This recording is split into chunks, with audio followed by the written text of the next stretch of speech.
उर्दू ही नहीं, हिंदुस्तान की मजमूई अदबी तारीख के पस मंजर में भी मंटो की हैसियत बहुत अनोखी, मुनफरिद और गैर मामूली है।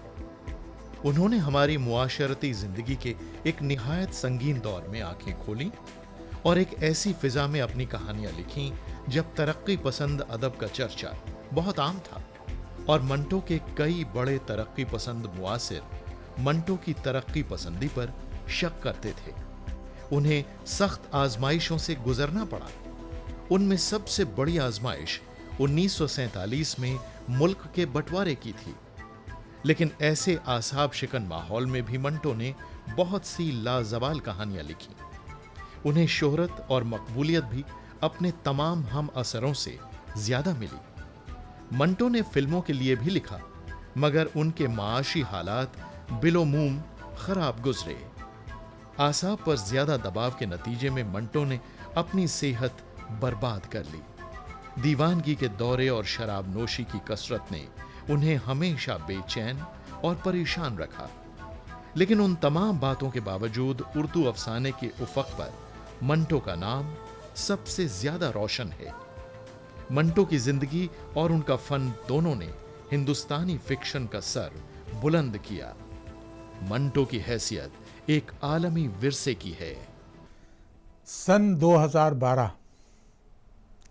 उर्दू वालों के लिए, हिंदुस्तान के मुख्तलिफ ज़बानों का अदब पढ़ने वालों के लिए, दुनिया में अदब से दिलचस्पी रखने वालों के लिए मंटो की सदी थी। 2012 मंटो की याद में जलसे पूरी दुनिया में हुए। हिंदुस्तान के मुख्तलिफ शहरों में सेमिनार हुए, मंटो की कहानियों पर फिल्में दिखाई गईं, मंटो के ड्रामे स्टेज किए गए, मंटो की याद में मुतअद्दिद लेक्चर्स का अहतमाम किया गया। और हिंदुस्तान से दूर, हिंदुस्तान पाकिस्तान में तो खैर मंटो की याद मनाए जाना एक फितरी सी बात थी, लेकिन मेरे लिए जो हैरानकुन तजर्बा था वो ये था कि यूनिवर्सिटी ऑफ टेक्सास ऑस्टिन ने मंटो की याद में एक बहुत बड़ा प्रोग्राम किया। मैं खुद उसमें शरीक हुआ था। वहाँ मैंने मैक्सिकन और अमेरिकन लड़कों और लड़कियों से मंटो के बारे में मज़ामीन सुने। वाशिंगटन डीसी में मंटो की याद ताज़ा की गई। ये सब तो मंटो एक अजीब व गरीब अदीब है 20वीं सदी का, जिसने बहुत कम उम्र पाई। 1912 में पैदा हुआ था और 1955 में ख़त्म हो गया। 43 बरस की उम्र उसने पाई। उसने उस्मानी साहब जो मंटो के बहुत बड़े स्कॉलर हैं, इनकी तहकीक के मुताबिक तकरीबन 267 कहानियाँ उसने लिखी। 267 कहानियाँ लिखी, खाके लिखे उसने, कुछ मज़ामीन लिखे उसने, फ़िल्मों की कहानियाँ लिखी।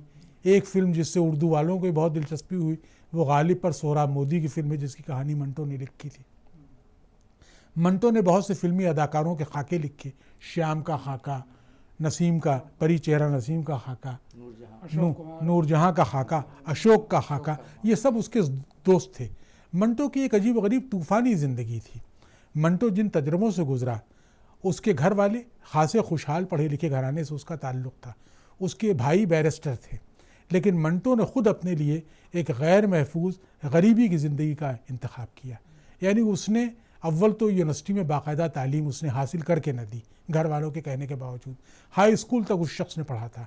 उर्दू ज़बान उसने इतनी सीखी थी, ख़ुद लिखा उसने कि उर्दू मेरे नंबर ख़राब हो गए थे। लेकिन उर्दू के सबसे बड़े अफसाना निगार अपने ज़माने के, उस हैसियत से मंटो को